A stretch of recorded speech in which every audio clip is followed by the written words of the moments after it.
ជំរាបសួរបងប្អូនថ្ងៃនេះយើងមករៀនព្យញ្ជនៈបូកនឹងស្រៈនៅមេរៀនទី1ដោយយើងយកព្យញ្ជនៈអក្សរកយកទៅបូកជាមួយនឹងស្រៈតោះបងប្អូនចាប់ផ្ដើមប្រកបទាំងអស់គ្នាអក្សរកអាកាកអ៊ិកេកអីកៃ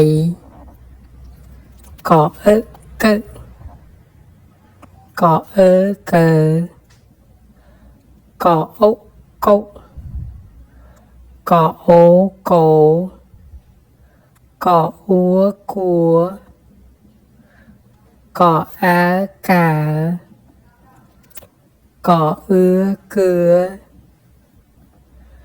កអ៊ីគីកអេកេ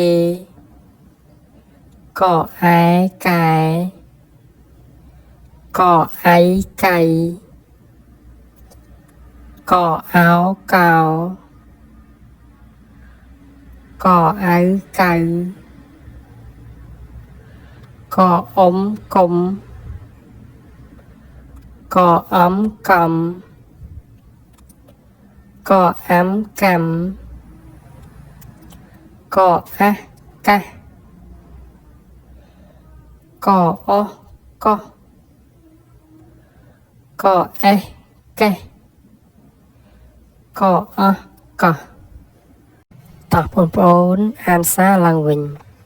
តាមប្រកបទាំងអស់គ្នាអក្សរកអាកាកអ៊ិកេ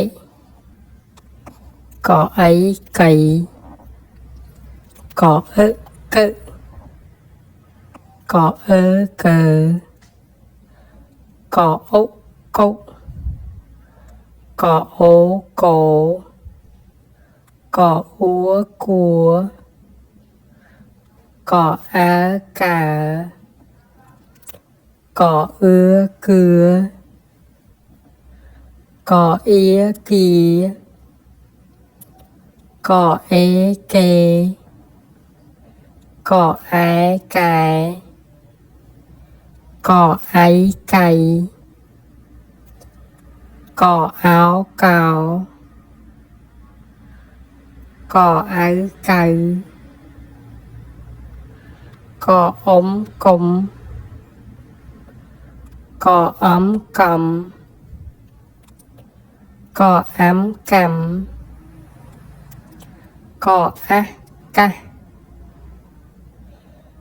កអកកអេកេកអកតោះបងប្អូនអានសារឡើងវិញ